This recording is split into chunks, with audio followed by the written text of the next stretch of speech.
RJ Kibria আপনাদের সবাইকে আমন্ত্রণ জানাচ্ছি জীবন গল্পের আরও একটি অনুষ্ঠানে এবং আরও একটি পর্বে। আমি কথা বাড়াবো না, শুরুতেই আমার সঙ্গে যিনি আছেন তার সঙ্গে একটু পরিচিত হব। কি নাম আপনার? নীলা। নীলার বয়স কত? 28। শুরু করেন একেবারে ছোটবেলা থেকে, যেখান থেকে বলার আছে। আমার মার যখন বিয়ে হয়, বিয়ে হওয়ার পরে যখন বাপের বাড়িতে চলে যায়, মানে আমার বাবার বাড়িতে, তখন আমি আমার মায়ের 7 মাসের পেটে, যেটা আমার নানুর কাছ থেকে আমার শোনা। তো আমার নানুর বাড়িতে আমি জন্ম হই। আমার বাপটা তো একটু মানে জুয়ারির নেশা ছিল, তো আমার মাকে ঠিক মতন দেখতো না, মানে খাওন দিত না। একটা বাচ্চা পেটে নিয়ে একটা মহিলা যদি না খেতে পারে তার কতটা কষ্ট হয় সেটা উনি নিজেই জানে। তো আমার নানুর বাড়িতে চলে যায়। চলে যাওয়ার পরে আমার নানুর বাড়িতে আমি মানে দুনিয়াতে আসি। আমার বাবা অনেক দিন পর, যখন আমার বয়স 3 মাস পরে, তখন আমার বাবা একটু সুজি আর এক সেট গেঞ্জি স্যুট নিয়ে আসে আমার জন্য। আচ্ছা। পরে আমার মা আমাকে নিয়ে লুকায় চলে যায় যে আমার মেয়ে নিয়ে যাবে। তো আমার মামুদের আশা ছিল যদি আমি ছেলে হইতাম, মানে এটা তাদের কথা, যদি আমি ছেলে হইতাম তাহলে হয়তো আমি কোনো রোজগার করতাম। মেয়ে তো বিয়ে শাদী দেওয়া লাগবে, টাকা পয়সার বড় অ্যামাউন্টের ব্যাপার। তো আমাকে 7 মাসের করে আমার বাবার বাড়িতে দিয়ে আসে।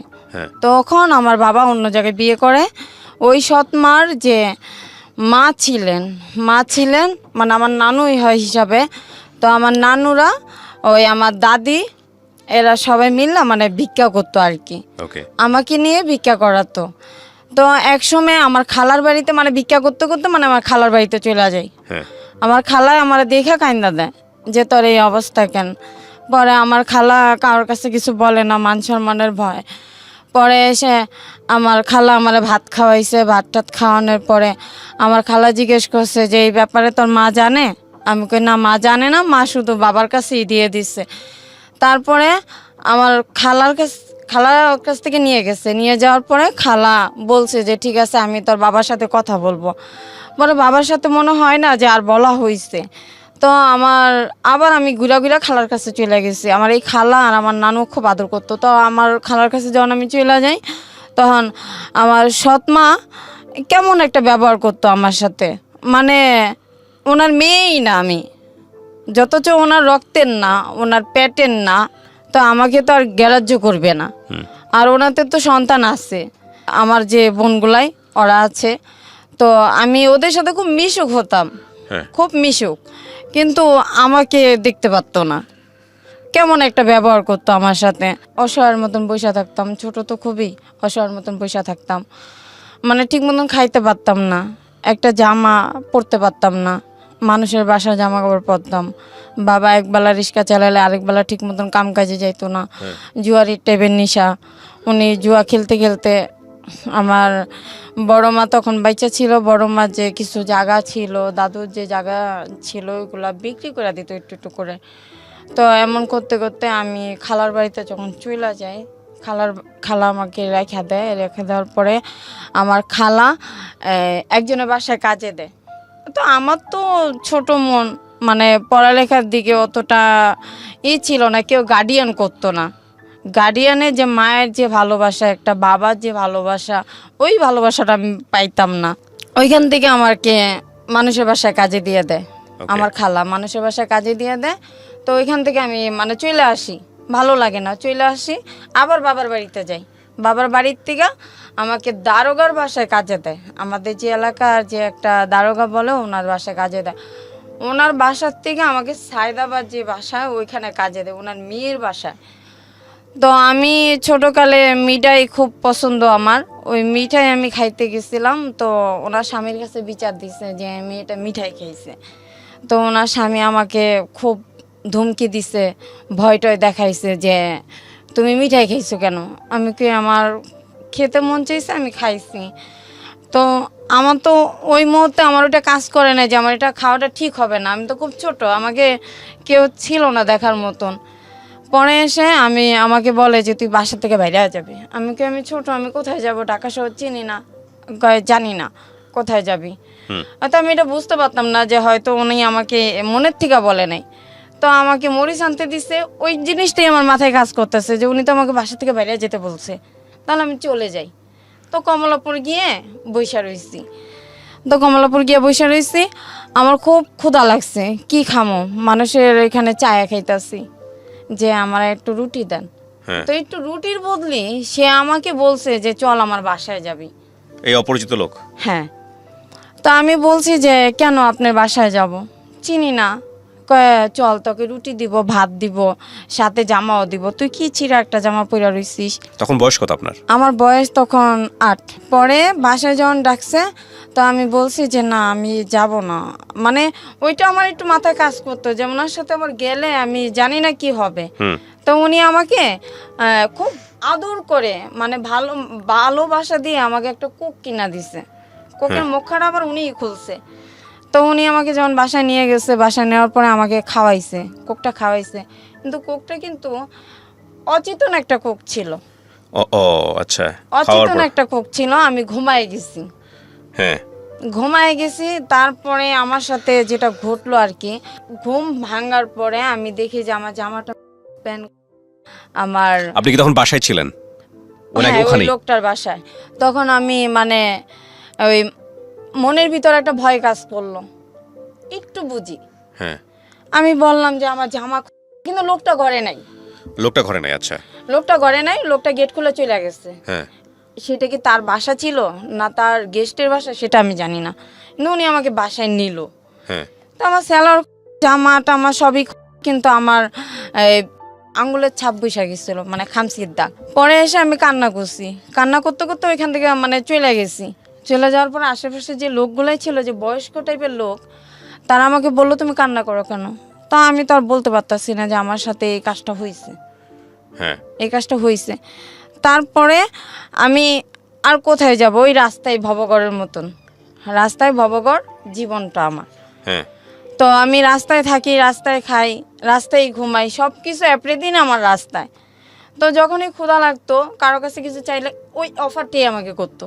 তো আমার তো বাঁচতে হবে, আমার তো বাঁচতে হবে।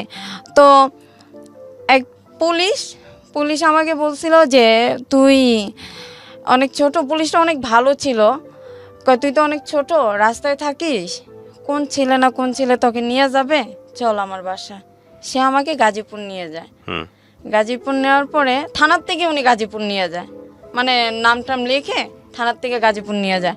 কিন্তু আমি বুঝতে পারি নাই ওনার ছেলেটা খুবই ছোট, 5 বছরের একটা বাচ্চা। ওই বাচ্চাটা আমার সাথে সাথে বাসা থেকে বাইরে গেছে। তো ওদের পরিচিত এক সাইকেলের দোকানে আমি ওকে রেখে দিছি, কিন্তু ওর বাবা মনে করছে ওকে আমি পাচার করতে নিয়ে যাচ্ছি। তারপরে ওই আমি একটা টেম্পো স্ট্যান্ডে আমি কথা বলছি যে আপনি কি পুলিশের লোক, তাহলে আমাকে একটু থানায় দিয়ে আসেন, কারণ আমি রাস্তা হারাই ফেলাইছি, আর ওনার নামটাও আমার মনে নাই। রমনা থানা বললে সবাই চিনবে। তো ফট করে দেখি ওনার ওই ছেলের বাবা আমার হাত ধরছে, হাত ধরে বাসায় নিয়ে গেছে, নিয়ে আমাকে ইচ্ছা মতন মারছে। ইচ্ছা মতন মারছে আর বলছে যে তুই আমার ছেলেকে পাচার করে দিবি, তুই শিশু পাচার। আমি একটা বাচ্চা, আমি আর একটা বাচ্চাকে কিভাবে পাচার করব। কিন্তু যে লোকটার সাথে আমি কথা বলছি, ওই লোকটা যদি না থাকতো ওই মধ্যে কোর্ট কাচারিতে, তাহলে হয়তো আমার লাইফ শেষ হয়ে যেত। আমি আর কখনো মানে কারোর কথা ভাবতাম না। তো পরে এসে একটা এনজিওর মাধ্যমে আমি ছাড়া পাই, লং টাইম একটা যায়, যেমন 1 বছরের মতন আমার ওই জেলখানায় থাকা পড়ে, ঢাকা সেন্ট্রাল জেলে লং টাইম একটা যায়। তো সরকারিভাবে যে আইন অনুযায়ী তারা তো ওইখানেই আমাকে ভিতরে রাখছে। তো সবসময় মার কথা মনে পড়তো, মাকে দেখতে পারতাম না, নানির কথা মনে পড়তো, নানিকে দেখতে পারতাম না। কিন্তু আমার নানি যখন আমি জেলখানায়, তখন আমার নানি মারা যায়, আমি আমার নানির মুখটাও দেখতে পারি না। তো এক পর্যায়ে আমি সরকারি যে উকিলগুলাই, ওনারা প্রতি শুক্রবারে মেয়েদেরকে লাইনে বসায়, যাদের কোনো অভিভাবক নাই, লাইনে বসায়।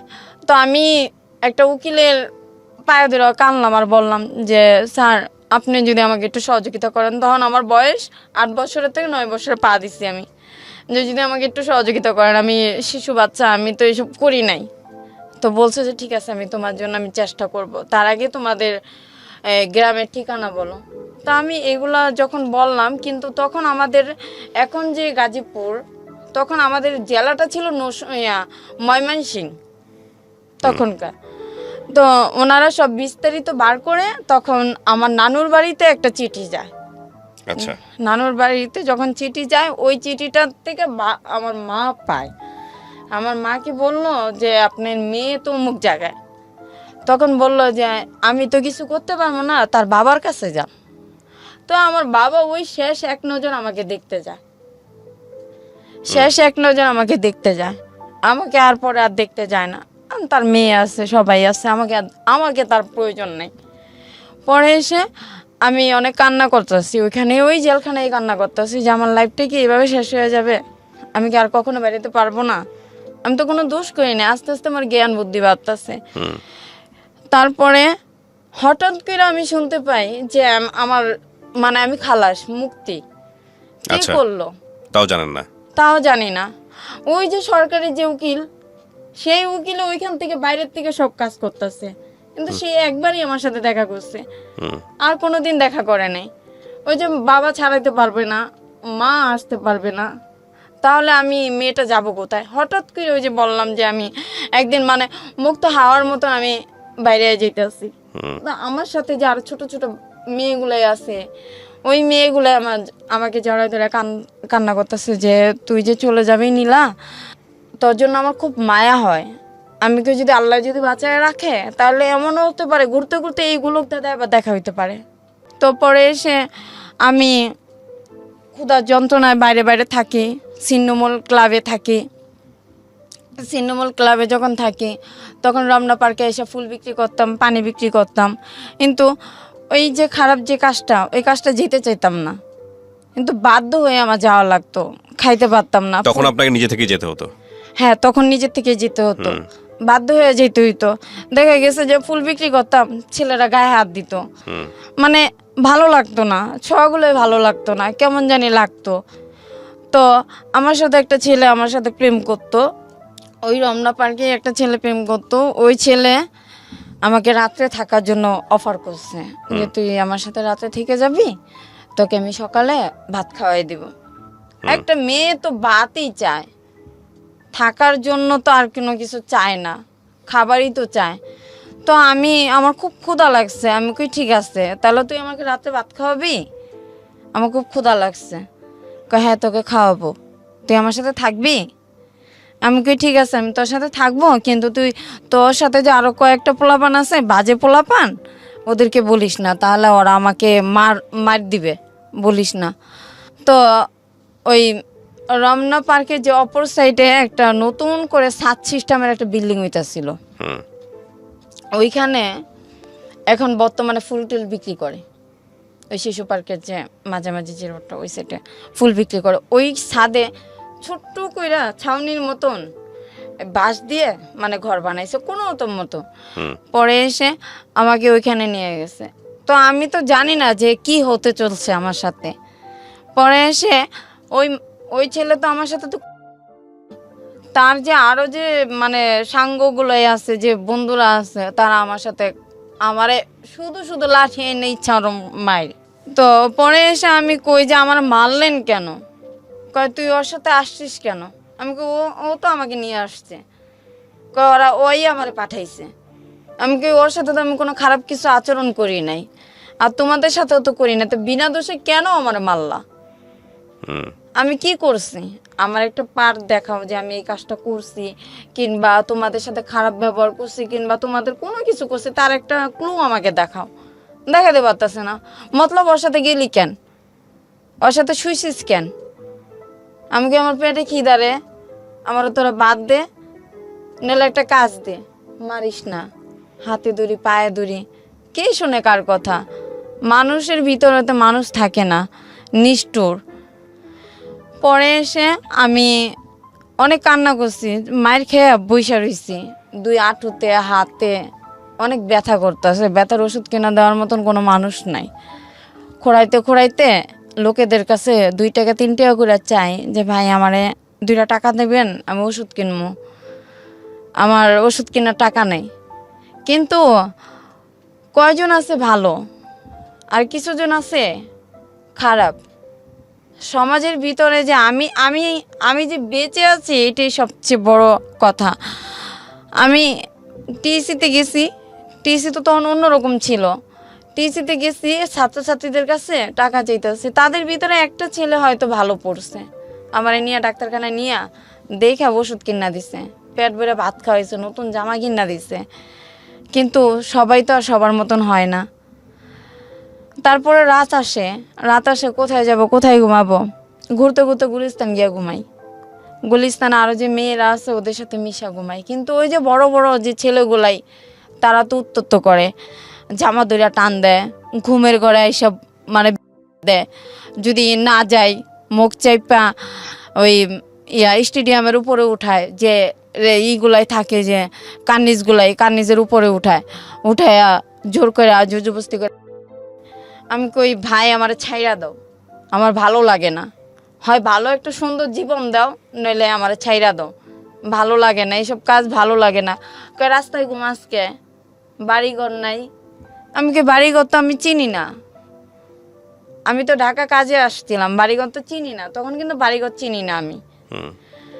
তারপরে পরের স্টেপে আমার যখন নাকি রাত্রের বেলা, যখন নাকি ওরা আমার সকালবেলা আমার গুইনা 500 টাকা দেয়, তখন এই টাকার দিকে তাকাই আর বলি যে এই যে 500 টাকার জন্য ওরা আমার জোর করে এই টাকাটা না দিয়ে যদি তাদের ভিতরে যে কোনো একজন যদি আমার নিজের বোনের মতন কিংবা যে কোনো একটা আপন মানুষ মনে করে যদি আমার রাখতো, তাও তো নিজের বুঝাইতে পারতাম যে না, আমি রাস্তার থেকে আমি মানে ঘরে আসি। আর আমার বাবা তো ওই যে জেলখানায় দেখে আসছে আমাকে, আমি তো গ্রামের বাড়ি ঠিক মতন চিনি না।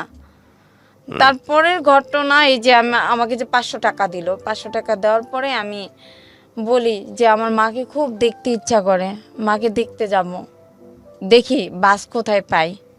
গুলিস্তান দাঁড়াই, গুলিস্তানে আমাদের এলাকার নাম ধরে ডাকতেছে। তো আমি গিয়ে পলায় ঘরের হাইসের পিছনে, মাটির গর্ত হাইসের পিছন দিক দিয়ে দাঁড়ায় রয়েছে। আমার নানু দেখা কাইন্দা দিছে। এটা হলো আমার নানু, হলো যে প্রতিবেশী যে নানু, ওই নানু দেখা কাইন্দা দিছে আর বলে যে তোর তো নানু নাই, নানু তো মারা গেছে। তখনও আমি কিন্তু খুব ভয় পাইতাম যে মামা যদি থাকে তাহলে হয়তো আমাকে মার দিবে। পরে এসে আমি বলি যে নানুর কবরটা কোথায় দেওয়া হয়েছে, আমাকে একটু দেখাবা? কই চল দেখাই। ওরে পিছনে নানুর কবর। আমি কই যেই নানু আমার বুকে আগলায় রাখছে, যেই নানু আমার মার বিয়ে হওয়ার পরে নানু আমার সবসময় কাছে রাখছে, সেই নানু এই দুনিয়ার থেকে নাই, তাহলে তো এইখানে আমার আশা হবে না। মা আছে, মা পরের সংসারে, মা তো আর আমাকে দেখবে না, মা তো আর আমাকে কাছে ডাক দিবে না, আগের মতন ভালোবাসবে না, কারণ ওনার এখন এক ছেলে এক মেয়ে, আগের মতন করে আমাকে বলবে না যে আয় ভাত খেয়ে যা। তারপরে আমি বাড়ির থেকে চলে আসি, মনে একটা বড় আঘাত পাইছি। বাবার সাথে একবার গিয়ে দেখা করছি, ওইখান থেকে যাওয়ার পথে বাবার সাথে দেখা করছি। বাবারে বললাম যে বাবা, আমি যদি তোমার মেয়ে হয়ে থাকি তাহলে আমার জন্য একটু কিছু হইলেও তুমি রাখো, যেন আমি শেষ বয়সে যেন আমি এখানে এসে থাকতে পারি। আমার বাবা বলে যে তুই আমাকে 5,000 টাকা দে, আমি তোর নামে জায়গা রেজিস্ট্রি করে দে। আমি কি বাবা, ওই টাকা আমার কাছে দেওয়ার মতো সামর্থ্য নাই, আমার কাছে নাই বাবা, আমি দিতে পারবো না। সৎ ভাই বোনগুলো আমার দেখতে পারে না। লাস্টে মানুষ বলে যে তুই এইখানে এসে কি করবি, এখানে তো তোর দেখতেই পারে না, তোর আরো খারাপ বলে। আমি জানি না যে তুই ঢাকা কি করিস, কিন্তু আমরা জানি গ্রামে তুই ভালো, গ্রামে তো তুই একদম ফ্রেশ, কিন্তু তোর তো সমস্যা করে তোর সৎ ভাই বোনগুলো, ওরা তো তোকে দেখতে পারে না। মনে হয় যে বাবার যে সম্পত্তিগুলো আছে ওদের প্রতি তুই মানে আকর্ষণ করিস, ক্রাশ করিস, এই জন্য। আমি বলি যে না, আমার এইদিকে কোনো আকর্ষণ নাই, যদি বাবা নিজের মনের থেকে না দেয় আমার কোনো দাবি নাই, কিন্তু আমার বাবা ওই দুনিয়াতে তো যাবে। আমি একটা এতিম, না পাইছি মায়ের আদর, না পাইছি বাবার আদর, আমি তো একটা এতিম। বাবা তো একটা এতিম মেয়ে মনে করে আমার জন্য একটু জায়গা রাখতে পারে, তারপরে ওইখান থেকে আমার আস্তে আস্তে আস্তে আস্তে আমি আমার জেল জগৎ, রাস্তায় তো ঘুমাই, কখনো পুলিশে ধরে নিয়ে যায়, কখনো পুলিশে মারে, এমনি সেমনি করতে করতে আমার 2015-তে আমি আসি লাস্ট ফিনিশিং। 2015 থেকে আমি আবার জেলখানার থেকে আসি। যথচ আমরা খারাপ মেয়ে, আমরা রাস্তায় থাকি, মানে সমাজের মানে আমাদের জন্য সমাজের সমস্যা হয়ে যায়। আমাদের জন্য ভালো ভালো মেয়েদের নাকি বলে ইফটিজিং করে, তাহলে যদি আমাদের জন্য যদি ভালো ভালো মেয়েদের ইফটিজিং করে, তাহলে 5 বছরের বাচ্চাদের কেন রেপ করে? আমরা তো ইচ্ছা করে রাস্তায় নামি নাই, পেটের দায়ে পেটের ক্ষুধায় রাস্তায় নামছি। কেউ তো আর আমাদের ভালোবাসে নাই, নিজের মনে করে। তারপরে যখন জেলখানার থেকে 2015-তে ভাইয়াই একটা ছেলের সাথে আমার রিলেশন হয়, এই জগৎ থেকে, এই খারাপ জগতের থেকে সম্পর্ক হয়, আমাকে বিয়ে করে। বিয়ে করার পরে আমার বিয়ের 1 বছর ঘুরতে পারে নাই, ও আরেকটা মেয়ের সাথে রিলেশনে জড়ায় গেছে। আমি ওর হাতে ধরছি, পায়ে ধরছি যে ভাই আমারে তুই ডাইল ভাত খাওয়ায় ঘরে রাখ, আমি এই কাজে যাব না, এই কাজে আমার ভালো লাগে না, এই কাজটা আমার কাছে একটা নরকের মতন লাগে, আমি যাবো না, তুই আমার ডাল ভাত খাওয়া, আমি ঘরে থাকি, আমি নামাজের চূড়া জানি না, তুই আমারে শিখাবি, আমি শিখতে চাই, তুই আমার স্বামী, তো তুই আমারে শিখাবি। কে শুনে কার কথা? আমার স্বামী গাড়ি চালায়, 2 দিন পর 3 দিন ঘরে আসে, আর ওর মার কাছে বলে যে অত সন্তান হইব না, ওরে দেশের বাড়িতে নেওয়া যাবে না, ওদের দেশের বাড়ি আবার বরিশাল, ওকে দেশের বাড়িতে নেওয়া যাবে না। আমি কই কি যে ভাই আবার সন্তান হবে, ডাক্তারে বলছে তুই যদি ঠিক মতন ঘরে আসিস, ঠিক মতন যদি স্বামী স্ত্রী যে একটা সম্পর্কই তো তুই আমার সাথে করিস না, তাহলে আমার সন্তান কিভাবে হবে? ওই মেয়েকে বিয়ে করে আমি ওরে অনেক বুঝাইছি যে ভাই তুই বিয়ে করছিস ভালো কথা, আমি মাইনা নিছি, বড় বউ হিসাবে আমি মাইনা নিছি। কয়টা মেয়ে সেক্টিভাইজ করবে? আমি তো 2টা ডাইল ভাত খাওয়ার জন্য আমি মাইনা নিছি, আমি তো খারাপ হওয়ার জন্য না। কিন্তু ও আমার কথা শুনে নাই। আমি আমি আমি দেখতেও সুন্দর, আমার চেহারা সুন্দর না, আমি কালো, ওর সাথে আমার মানাইব না, আমি খারাপ, বড় বেটার সাথে যাই, আমার এই সমস্ত কথা কইছে। আমি কাঁদতে কাঁদতে কাঁদতে কাঁদতে ওর বাসার থেকে আমি বাইরে হয়ে গেছি যে তুই তো আমার খারাপ দেখেই বিয়ে করছ, তাইলে তুই আমার কাছ থেকে কেন ছেড়ে যাস? কই না, তোর সমাজে নেওয়া যাইব না, সমাজে নিলে তোরে চিনলে মানুষ তোরে খারাপ কইব। আমি কই তুই তো আমার স্বামী, তুই কবি আমার মানুষটা বলবি যে আমার বউ, আমি বিয়ে করছি ভালো হয়ে গেছে গা। সম্মান তো ওরা এমনিই দিব, সম্মান তো নিজের থেকে নেওয়া যায় না, ওরা তো এমনিই দিব যদি তুই আমার ঘরে রাখো। কয় না, আমার নন্দে কয় আপনি আমার বাসায় আইসেন না, আপনি খারাপ, আপনারে দেখলে মানুষ সিসি করে। আমার বাসুর আমারে দেখতে পারে না, আমি খারাপ বইলা। আমি কই দেখো, খারাপ তো কেউ মায়ের পেটের থেকে আসে না, পরিস্থিতি শিকার হয়ে খারাপ হয়। আমি ভালো হইতে চাই, তোমার বাইরে একবার বলো, তোমার তো ছোট ভাই কথাগুলো শুনবে, তোমরা একবার বুঝায় বলো যে আমাকে রাখতে। কয় না, আপনি যে এনে আছেন উনি থাকেন, আপনি আইসেন না আমাদের কাছে, আপনি আইলে মানুষ খারাপ কয়। আমি এই জনকাশপুরে আমার স্বামীর লঙ্গির থেকে শুরু করে ওরে কোন সুনোটা দিলে মুখে শুট করবে, কোন গেঞ্জিটা পরলে ওরে ভালো লাগবে, আমি সব কিনা দিতাম, কিন্তু ভালোবাসার কাছ থেকে আমি পাই নাই। ও নিশা খাইতো, যে বর্তমানে যে বলে যে ইয়াবা, ও নিশা খাইতো। আমি বলছি তুই যাইস না, তুই এখানেই থাক, তুই এগুলো খাইস না, তুই যদি এগুলো খাস তুই জীবনে পরিবর্তন হইতে পারবি না। কয় আমার মারে তুলা বাঁকা দিত, তুই আমার চিনস, তোর মায়েরা গুম করে তুমো, কেউ খবর পাইব না। আমি কই দেখ আমি এতিম মাইয়া, তুই এতিম, তুই এইগুলা খাইস না। আসলে আমার কথা শুনতো না। নিত্য নতুন মেয়ে দেখে, নিত্য নতুন মেয়েদের ছোঁয়ার ভালো লাগে। বউ তো পুরনো হয়ে গেছে, বউ ছোঁয়ার ভালো লাগে না। বউ কাছে গেলে ওর মানে যেমন অস্বস্তি বোধ করে। পরে এসে আমি বলছি যে ভাই তুই যখন বিয়ে করছ, তুই সাথেই যখন থাকবি, তাহলে তুই আমার মাসে সংসারে খরচ দিস 5,000 টাকা, সেটা দিবি?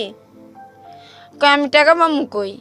আমি কই তুই তো গাড়ি চালাস, আর আমি এই যে দেখ না আমি বাইরে যাই, রাস্তায় যাই, সবসময় তো কাজ হয় না, একসময় ঘরে না খায়া থাকতে হয়। মাসে ঘর ভাড়া 5,000 টাকা, খাওয়ান আছে, সবকিছু আছে, কাপড় চাপড় আছে, এগুলো তো তুই আমার দেশ না, আমার নিজেরই মেনটেন করে চলতে হয়। আমি তো মানসিক প্রেশার নিতে পারি না। ওর জন্য আমি একবার ফাঁসি দিতে গেছি, একবার আমার বুকে আগুন দিতে গেছি। ওই বাঁচাইছে, কিন্তু ওই বাঁচাইছে আবার ওই আমার কাছ থেকে সরে গেছে। তাহলে কেন গেলি আর কেন আমার বাঁচাইলি? তুই যদি নাই যাইতে, তাহলে তো আমি নিয়ত করছিলাম যে দুইজনের স্বামী স্ত্রী মিল্লা কিছু টাকা জোগাইয়া ব্যাংকের থেকে যে পিক আপ গাড়িগুলো আছে, ও তো গাড়ি চালাইতে পারে, একটা গাড়ি কিনা দেবো, আমার নামেই থাকবো, ও আস্তে আস্তে মাসে মাসে কিস্তি দিয়ে দিবে, শোধ করে দিবে। কিন্তু না, কয় আমারে 5 লাখ টাকা দে, 5 লাখ টাকা দে, টাকা দিলে তাহলে এই তোর সাথে আমি থাকবো। আমি কই আমি এই টাকা পাবো কই? তুই তো জানোস যে আমি কি কাজ করি, এই কাজে তো এরকম এত টাকা পাওয়া যায় না। আর এই কাজে কয় টাকা দেয়? কোনো ক্লায়েন্টে দেয় 1,000 টাকা, কোনো ক্লায়েন্টে দেয় নাইডে নিয়ে গেলে 2,000 3,000 টাকা দেয়, এত টাকা তো পাওয়া যায় না। আর আমি কই পাবো এত টাকা? আর আমি তো আর 5 জনের মতন ওই রকম খারাপ হইতে পারবো না যে একজনের নিঃস্ব কইরা শেষ কইরা আমি নিয়ে এসে পড়বো, তাহলে তো আমার জেল হইব, ফাঁসি হইব। আমি তো এগুলো পারবো না। না পারলে নাই, তোর কাছে আমি থাকবো না। তারপরে দিয়া আমি বাইরে চলে যাবো দেখে আমি পাসপোর্ট করছি। বাইরে চলে যাবো দেখে পাসপোর্ট করছি। 2017-তে আমি যাইতে পারি নাই, কারণ আমার ভিসার মেয়াদটা আছে 1 দিন। আমি যাইতে পারি নাই। পরে আবার নতুন করে আবার পাসপোর্ট আর ভিসা এগুলো সব ঠিকঠাক করছে। ঠিকঠাক করার পরে অন্য অফিসের থেকে আমি গেছি সৌদি 2018-তে। তখন আমার মা বোন সবাই ঢাকা থাকে। তখন আমার মা বোন জানতো না যে আমি এই কাজ করি। ওদের সাথে বছরে একবার গিয়ে আমি দেখা করতাম, নাহলে মাসে একবার গিয়ে দেখা করতাম। এত লম্বা হিস্টোরি, সব কিছু মেমোরিতে থাকে না, যেগুলো মনে আছে আমি সেগুলোই বলতেছি। তারপরে আমার মা বোন আমি নিয়ে আসছি। এখানে আবার একটা ঘটনা ঘটছে যে আমার ছোট ভাই আবার একটা কাজ করছে। ওই ছোট ভাইয়ের জন্য আমি, আমার ছোট বোন, আমার মামানি জেলখানায় গেছি। কারণ আমি তো জেলখানায় গেছি, জেল জগতের অবস্থা আমি জানি, কিন্তু ওরা তো কখনো জেলখানায় যায় নাই। ওই ভাইয়ের জন্য আমাদের জেলখানায় নিয়ে গেছে। জেলখানায় নিয়ে গেছে, তোর ভাইরে ধরায় দে, নইলে টাকা দে। তা আমরা বললাম যে ভাইরে ধরায় দিব, আমরা ওই টাকা কোথায় পাবো? আমাদের কাছে টাকা নেই। আমার জিজ্ঞেস করে, ও তোর কি হয়? আমি কি আমার ভাই হয়? কয় তোর কেমন ভাই? আমি কই আমি আগের সংসারের। এটা তোমার বলতে হবে। পরে আমার ছোট বোনরে ইচ্ছারম দারোগায় হাতে লাঠি দিয়া, মোটা যে লাঠিগুলো এগুলো দিয়ে বাড়ি দিছে। আর ওই দারোগায় আমার মাঝরাই তো ঘুমেতে উঠায় নিয়ে আমারে কয়, তোর ভাইয়েরে আইনা দে, আর নইলে তোরা জেলে পচবি। তখন আমি বলি, অন্যায় ভাই করছে, আমরা অন্যায় করি নাই। তো এইখানে যেই অন্যায় করছে আপনারা তারে খোঁজেন। আচ্ছা, আপনার নামটা যেন কি বলছিলেন? নীলা। নীলা, আমি খুব সংক্ষিপ্ত করে কিছু প্রশ্ন আপনাকে জিজ্ঞেস করি। আপনার বর্তমান কি আপনি একই পেশার সঙ্গে যুক্ত আছেন? জি জি এখনো আছেন? জি। আপনার এই পেশাতে নিশ্চয়ই ভালো লাগে না? না। তো আপনি এখান থেকে বের হয়ে গার্মেন্টসে যান না কেন? গার্মেন্টসে কাজ করলে তো পারেন। গার্মেন্টসে কাজ করলে শিক্ষাগত যোগ্যতা লাগে, যেটা আমার ভিতরে নাই। আচ্ছা। বাসা বাড়িতে কাজ করতে গেলে দেখা গেছে ছেলে একা থাকে, গায়ে হাত দেয়। অফিসে পিয়নে চাকরি করব, একটা ফাইল একটা স্যারের কাছে দিয়ে যাবো, এখানে কি লেখা আছে আমি পড়তে পারবো না। মাসে যদি আমার খাওয়া দাওয়া নিয়ে 20,000 টাকা খরচ যায়, আমি এই 20,000 টাকা আমি কোথায় পাবো? না, তারপরেও আমি আপনাকে একটা কথা বলি, আপনি যদি চেষ্টা করেন এখান থেকে বের হয়ে আসার জন্য, নিশ্চয়ই আল্লাহ আপনাকে পথ দেখাবে। চেষ্টাটা করতে হবে, 1। আর 2 নাম্বার যেটা, সেটা হচ্ছে দেখেন এই জায়গাটা কিন্তু অনেক রিস্কি। আপনি যে কাজটা করেন এটার যে হেলথ কিছু ইস্যু আছে, স্বাস্থ্যগত কিছু বিপজ্জনক ঝুঁকিপূর্ণ একটা জায়গা, এটা জানেন আপনি? হ্যাঁ জানি। আচ্ছা, তাহলে এই ঝুঁকিপূর্ণ জায়গাতে যেভাবে স্বাস্থ্য ভালো রাখতে হয় সে বিষয়ে আপনি সচেতন থাকবেন। দেখেন, আপনার এই গল্পটা এটা আমি ভিজুয়ালি পোর্ট্রে করতে চেয়েছিলাম। আপনার যদি মনে না থাকে, আপনি আমার অফিসে গিয়েছিলেন, জি। পরবর্তীতে আমার কাছে মনে হচ্ছে না আপনার ফেস দেখালে আপনার সামাজিকতায় ক্ষতি হবে, সেই জায়গা থেকে আমি রেডিওতে নিয়ে এসেছি গল্পটা। এবং এটা ঠিক যে আপনার এই গল্পের অনেক কিছু আমরা ছোটোখাটো কেটে প্রেসাইজ লিখানো উপস্থাপন করেছি। আমি শুধু একটা জিনিসই বলতে চাই, এখানে আমার যতগুলো কেস এরকম জানা আছে সেখান থেকে আমি দেখেছি যে একটা মেয়ে কী পরিমাণ ভার্নারেবল লাইফ লিড করলে সেই ধরনের পেশাতে যায় বা যেতে বাধ্য হয়। সো এরা মানুষ, এরা আমাদের মা বোন, এদেরকে সম্মান করতে হবে। কেউই আসলে স্বেচ্ছায় ধরনের পেশাতে যায় না। যখন ঢুকে পড়ে, যখন একেবারে অনেক দিন সময় পার হয়ে যায়, তখন আর অনেকেই বের হয়ে আসতে পারে না। অনেকে অনেক ধরনের মাদকদ্রব্যের সঙ্গেও জড়িয়ে যায়। সো আমরা কেউ যেন কখনো কাউকে বাধ্য না করি সারাটা জীবন ধরে এরকম একটা পরিস্থিতিতে যাওয়ার জন্যে। সো এটাই হচ্ছে বলার। আজকের এই গল্প থেকে হয়তো অনেক কিছুই আমাদের শেখার আছে। তারপরেও কথা হলো যে অনেক সময় বললেও পরিস্থিতি আমাদেরকে অনেক অনেক বেশি বাধ্য করে নানা প্রতিকূল অবস্থায় নিজেদেরকে ঠেলে দেওয়ার জন্য। সো আল্লাহ আমাদেরকে সেভ করুক, এই প্রত্যাশায় শেষ করছি। আজকের মতো অনেক ভালো থাকুন। আসসালামু আলাইকুম। রাত্রে থাকার জন্য অফার করছে যে তুই আমার সাথে রাতে থেকে যাবি, তোকে আমি সকালে ভাত খাওয়াই দিব। একটা মেয়ে তো ভাতই চায়, থাকার জন্য তো আর কোনো কিছু চায় না, খাবারই তো চায়। তো আমার খুব ক্ষুধা লাগছে, আমি কই ঠিক আছে, তাহলে তুই আমাকে রাতে ভাত খাওয়াবি, আমার খুব ক্ষুধা লাগছে। কয় হ্যাঁ তোকে খাওয়াবো, তুই আমার সাথে থাকবি। আমি কই ঠিক আছে, আমি তোর সাথে থাকবো, কিন্তু তুই তোর সাথে যে আরো কয়েকটা পোলাপান আছে, বাজে পোলাপান, ওদেরকে বলিস না, তাহলে ওরা আমাকে মার দিবে, বলিস না। তো ওই রমনা পার্কের যে অপর সাইডে একটা নতুন করে সাত সিস্টেমের একটা বিল্ডিং হইতাছিল, ওইখানে এখন বর্তমানে ফুল টুল বিক্রি করে। ওই শিশু পার্কের যে মাঝামাঝি যে রোডটা, ওই সাইডে ফুল বিক্রি করে। ওই ছাদে ছোট্ট কইরা ছাউনির মতন বাঁশ দিয়ে মানে ঘর বানাইছে কোনো মতো। পরে এসে আমাকে ওইখানে নিয়ে গেছে। তো আমি তো জানি না যে কি হতে চলছে আমার সাথে। পরে এসে ওই ছেলে তো আমার সাথে তো, তার যে আরো যে মানে সাঙ্গগুলোই আছে, যে বন্ধুরা আছে, তারা আমার সাথে আমারে শুধু লাঠি এনে ইচ্ছা মাইর। তো পরে এসে আমি কই যে আমার মারলেন কেন? কয় তুই ওর সাথে আসছিস কেন? আমি কই ও তো আমাকে নিয়ে আসছে। কয় ওই আমারে পাঠাইছে। আমি কই ওর সাথে তো আমি কোনো খারাপ কিছু আচরণ করি নাই, আর তোমাদের সাথেও তো করি না, তো বিনা দোষে কেন আমার মারলা? আমি কি করছি? আমার একটা পার্ট দেখাও যে আমি এই কাজটা করছি, কিংবা তোমাদের সাথে খারাপ ব্যবহার করছি, কিংবা তোমাদের কোনো কিছু করছি, তার একটা ক্লু আমাকে দেখাও। দেখাতে পারতেছে না। মতলব ওর সাথে গেলি কেন? ওর সাথে শুইছিস কেন? আমি কি আমার পেটে খিদারে? আমার তোরা বাদ দে, নাহলে একটা কাজ দে, মারিস না। হাতে ধরি, পায়ে ধরি, কে শোনে কার কথা? মানুষের ভিতরে তো মানুষ থাকে না, নিষ্ঠুর। পরে এসে আমি অনেক কান্না করছি, মায়ের খেয়ে বইসা রইছি, দুই হাঁটুতে হাতে অনেক ব্যথা করতেছে। ব্যথার ওষুধ কিনা দেওয়ার মতন কোনো মানুষ নাই। খোঁড়াইতে লোকেদের কাছে 2 টাকা 3 টাকা করে চাই যে ভাই আমারে 2টা টাকা দেবেন, আমি ওষুধ কিনবো। আমার ওষুধ কেনার টাকা নেই।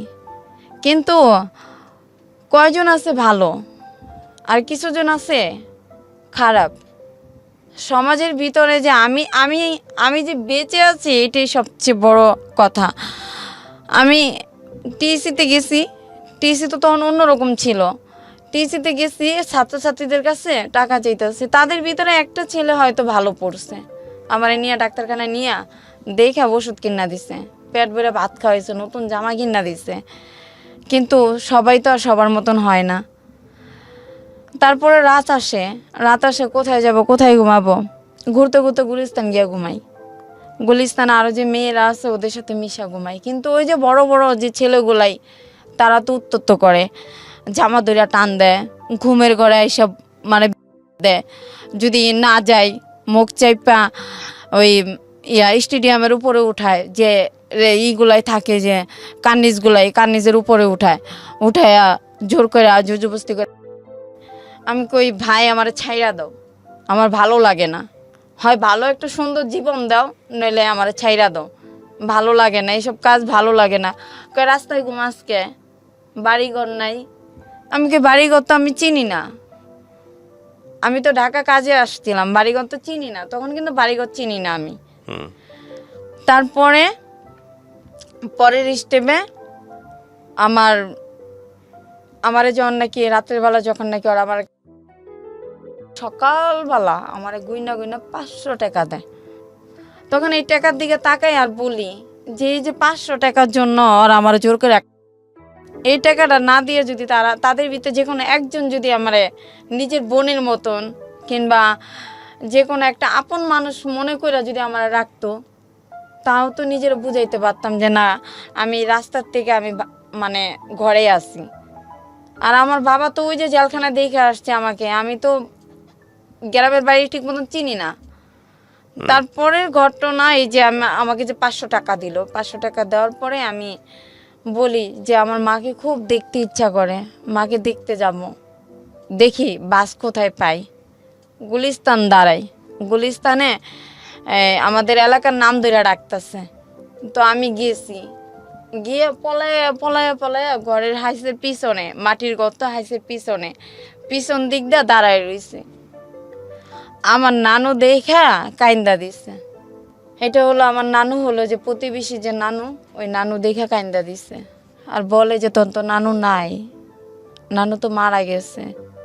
তখনও আমি কিন্তু খুব ভয় পাইতাম যে মামা যদি থাকে তাহলে হয়তো আমাকে মার দিবে। পরে এসে আমি বলি যে নানুর কবরটা কোথায় দেওয়া হয়েছে, আমাকে একটু দেখাবা? কই চল দেখাই। পরে পিছনে নানুর কবর। আমি কই যেই নানু আমার বুকে আগলায় রাখছে, যেই নানু আমার মার বিয়ে হওয়ার পরে নানু আমার সবসময় কাছে রাখছে, সেই নানু এই দুনিয়ার থেকে নাই, তাহলে তো এইখানে আমার আশা হবে না। মা আছে, মা পরের সংসারে, মা তো আর আমাকে দেখবে না, মা তো আর আমাকে কাছে ডাক দিবে না, আগের মতন ভালোবাসবে না, কারণ ওনার এখন এক ছেলে এক মেয়ে, আগের মতন করে আমাকে বলবে না যে আয় ভাত খেয়ে যা। তারপরে আমি বাড়ির থেকে চলে আসি, মনে একটা বড় আঘাত পাইছি। বাবার সাথে একবার গিয়ে দেখা করছি, ওইখান থেকে যাওয়ার পথে বাবার সাথে দেখা করছি। বাবারে বললাম যে বাবা, আমি যদি তোমার মেয়ে হয়ে থাকি তাহলে আমার জন্য একটু কিছু হইলেও তুমি রাখো, যেন আমি শেষ বয়সে যেন আমি এখানে এসে থাকতে পারি। আমার বাবা বলে যে তুই আমাকে 5,000 টাকা দে, আমি তোর নামে জায়গা রেজিস্ট্রি করে দে। আমি কি বাবা ওই টাকা আমার কাছে দেওয়ার মতো সামর্থ্য নাই, আমার কাছে নাই বাবা, আমি দিতে পারবো না। সৎ ভাই বোনগুলো আমার দেখতে পারে না। লাস্টে মানুষ বলে যে তুই এইখানে এসে কি করবি, এখানে তো তোর দেখতেই পারে না, তোর আরো খারাপ বলে। আমি জানি না যে তুই ঢাকা কি করিস, কিন্তু আমরা জানি গ্রামে তুই ভালো, গ্রামে তো তুই একদম ফ্রেশ, কিন্তু তোর তো সমস্যা করে তোর সৎ ভাই বোনগুলো, ওরা তো তোকে দেখতে পারে না। মনে হয় যে যে বাবার যে সম্পত্তিগুলো আছে ওদের প্রতি তুই মানে আকর্ষণ করিস, ক্রাশ করিস। এই জন্য আমি বলি যে না, আমার এইদিকে কোনো আকর্ষণ নাই, যদি বাবা নিজের মনের থেকে না দেয় আমার কোনো দাবি নাই, কিন্তু আমার বাবা ওই দুনিয়াতে তো যাবে। আমি একটা এতিম, না পাইছি মায়ের আদর, না পাইছি বাবার আদর, আমি তো একটা এতিম। বাবা তো একটা এতিম মেয়ে মনে করে আমার জন্য একটু জায়গা রাখতে পারে।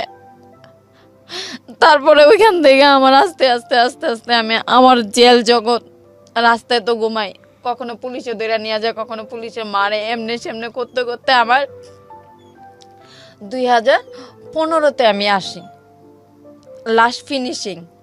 2015 থেকে আমি আবার জেলখানার থেকে আসি। যত আমরা খারাপ মেয়ে, আমরা রাস্তায় থাকি, মানে সমাজের মানে আমাদের জন্য সমাজের সমস্যা হয়ে যায়। আমাদের জন্য ভালো ভালো মেয়েদের নাকি বলে ইফটিজিং করে, তাহলে যদি আমাদের জন্য যদি ভালো ভালো মেয়েদের ইফটিজিং করে, তাহলে 5 বছরের বাচ্চাদের কেন রেপ করে? আমরা তো ইচ্ছা করে রাস্তায় নামি নাই, পেটের দায়ে পেটের ক্ষুধায় রাস্তায় নামছি, কেউ তো আর আমাদের ভালোবাসে নাই, নিজের মনে করে। তারপরে যখন জেলখানার থেকে 2015-তে ভাইয়াই একটা ছেলের সাথে আমার রিলেশন হয়, এই জগৎ থেকে, এই খারাপ জগতের থেকে সম্পর্ক হয়।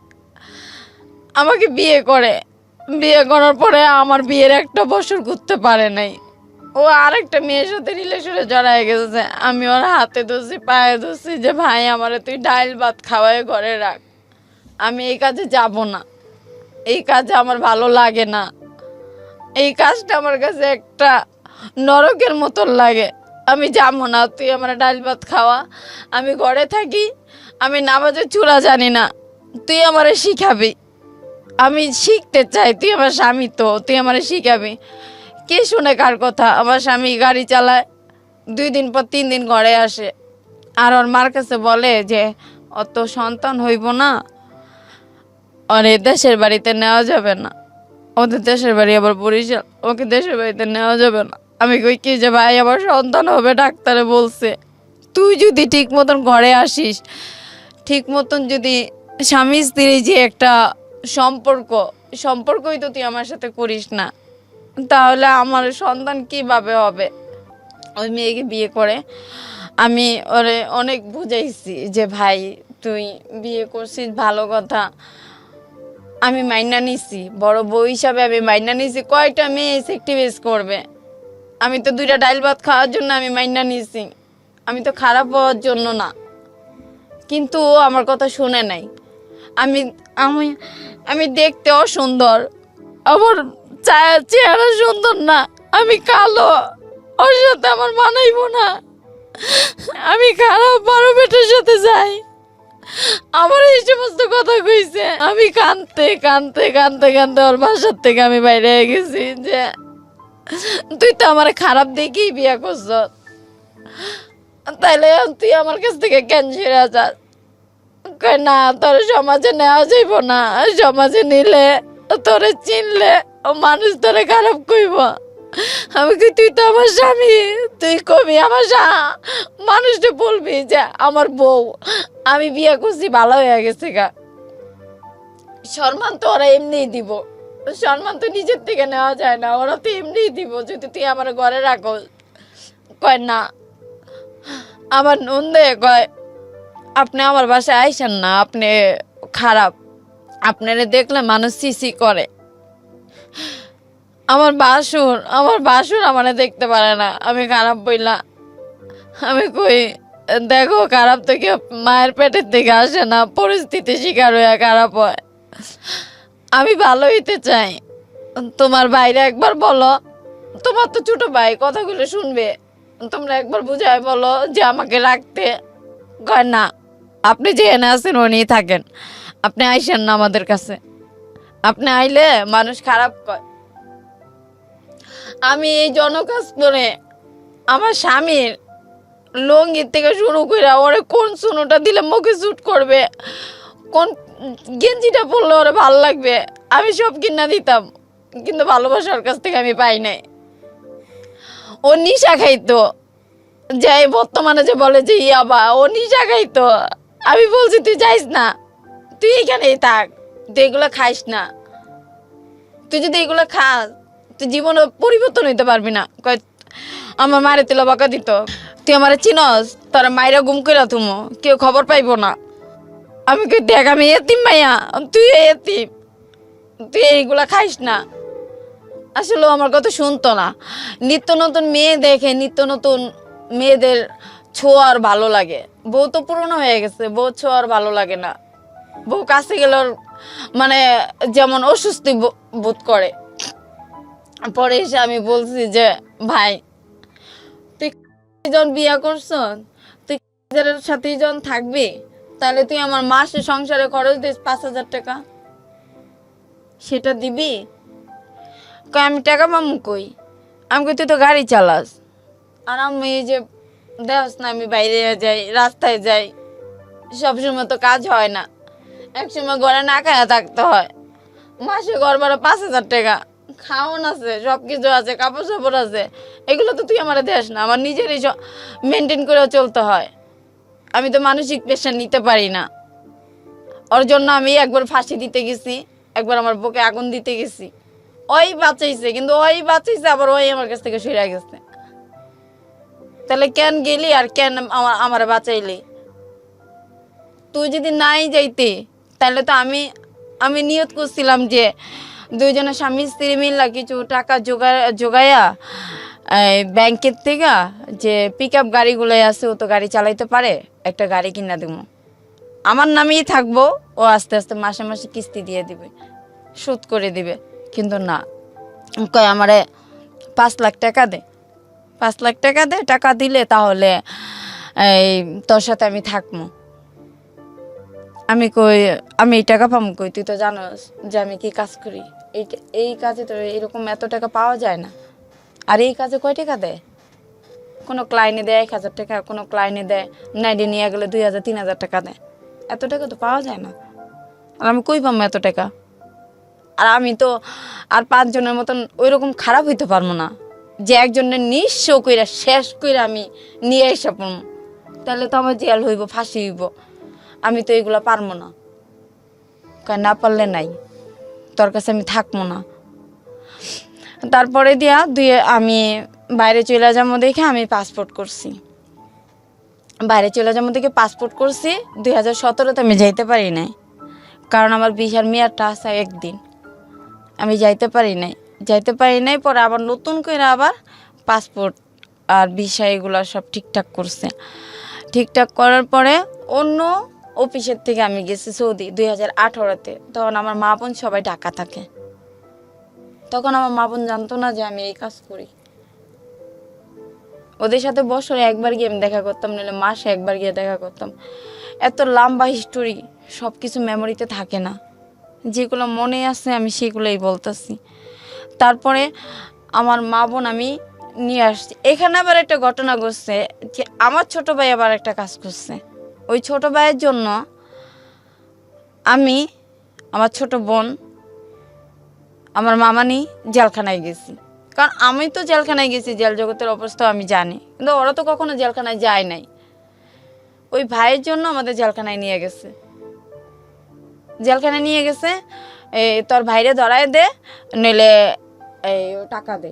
তা আমরা বললাম যে ভাইরে ধরায় দিব, আমরা ওই টাকা কোথায় পাবো, আমাদের কাছে টাকা নেই। আমার জিজ্ঞেস করে ও তোর কি হয়, আমি কি আমার ভাই হয়, কয় তোর কি আমার ভাই। আমি কই আমি আগের সংসারের, এটা তোমার বলতে হবে। পরে আমার ছোট বোনরে ইচ্ছার হম দারোগায় হাতে লাঠি দিয়া, মোটা যে লাঠিগুলো এগুলো দিয়ে বাড়ি দিছে। আর ওই দারোগায় আমার মাঝরাই তো ঘুমেতে উঠায় নিয়ে আমারে কয় তোর ভাইয়েরে আইনা দে, আর নিলে তোরা জেলে পচবি। তখন আমি বলি অন্যায় ভাই করছে, আমরা অন্যায় করি নাই, তো এইখানে যে অন্যায় করছে আপনারা তারে খোঁজেন। আচ্ছা, আপনার নামটা যেন কি বলছিলেন? নীলা। নীলা, আমি খুব সংক্ষিপ্ত করে কিছু প্রশ্ন আপনাকে জিজ্ঞেস করি। আপনার বর্তমান কি আপনি একই পেশার সঙ্গে যুক্ত আছেন? জি জি এখনো আছেন? জি। আপনার এই পেশাতে নিশ্চয়ই ভালো লাগে না? না। তো আপনি এখান থেকে বের হয়ে গার্মেন্টসে যান না কেন? গার্মেন্টসে কাজ করলে তো পারেন। গার্মেন্টসে কাজ